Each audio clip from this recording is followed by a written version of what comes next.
Hey, my name is Chesley, and I want to talk about being a targeted individual. I've been in this program for about a little bit more than 2 years. Initially, I didn't know I was in the program.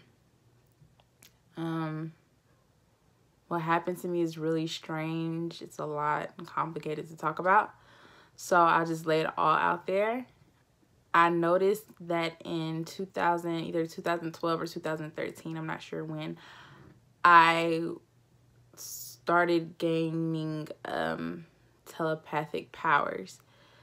So if somebody was thinking about me and I was in close range to them, I could hear what they were saying or thinking.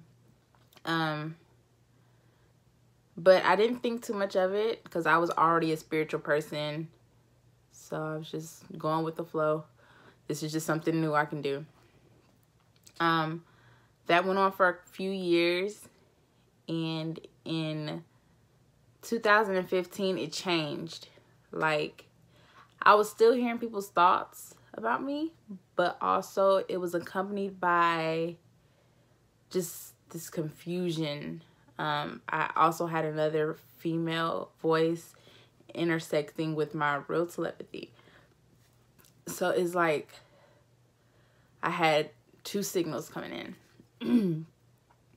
I remember I was driving home, and this is one of the first times it happened when I heard the female voice that wasn't anybody else's thought. I was by myself. And she had said something, and I remember thinking in my head, "Are you my guardian angel?"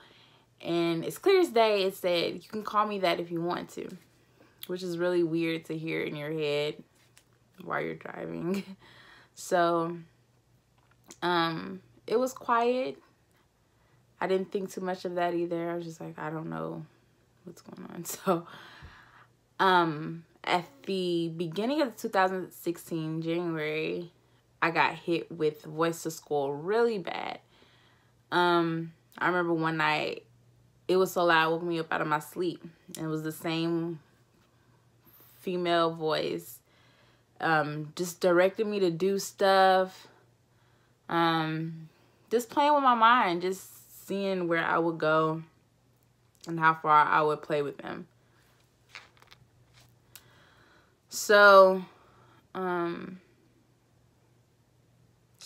went on for a while. It was unbearable. It was constant, 24/7, just back and forth communication with this being. I didn't know what was happening. So I eventually went to the hospital. My parents sent me to the hospital for it.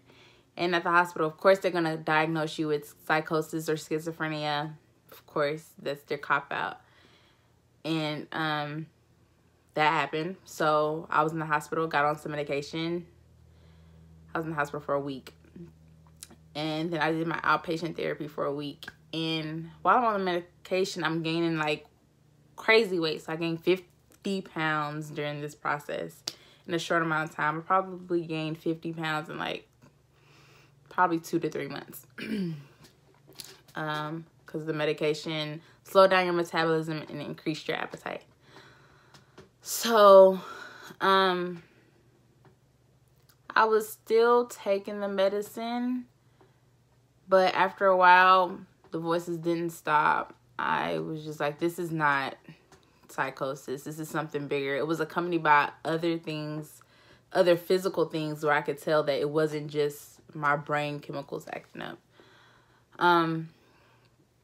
So, yeah, I remember researching something about synthetic telepathy a long time ago, like way before this happened to me. And so I went back, I was like, I've heard about this before. So I went back, I did my research, and I just saw pages of videos about people going through the exact same thing I was going through. So that was my conclusion. I was like, oh, I'm being gang stalked. I'm a target individual. Had no questions after that. That was what's happening to me. So I was happy to figure out what it actually was, because in the beginning I was just so confused, so lost, so hurt. and I really didn't have anywhere to turn. My family was there, but they couldn't understand. I didn't know what to do. So now going forward, I've just solely depended on my faith and my relationship with God to get me through this, because I know it's something that we can't fight by ourselves. It's really sinister, and they torture us in a quiet way where people won't see it. They can't see it unless you're actually going through it, or they have open mind and know that there's evil out there. So, yeah, I've been through crazy things these past couple of years. I felt somebody breathing on me when there's nobody there multiple times. I've had sensations throughout my body that aren't really explainable. I've even been asleep, and when I woke up, I saw this figure. It was this being. It had arms and legs and a torso and a head and stuff. But it was gray, and it had stringy, like patchy white hair. And as soon as I woke up and opened my eyes, it looked at me. It turned its head to look at me, and then it disappeared into thin air. I was up. My lights were on. I don't sleep in the dark. I went around my house to see if it went anywhere else, but no, so I just went back to sleep. But I've had crazy things happen to me, and it's just a spiritual warfare. Now that I know, you know, what it is, I can talk about it, be open about it. But yeah, this is just my testimony. I have solely depended on God to get me through this. I just wanted to put it out there. So thanks for listening. I hope you guys have a good day.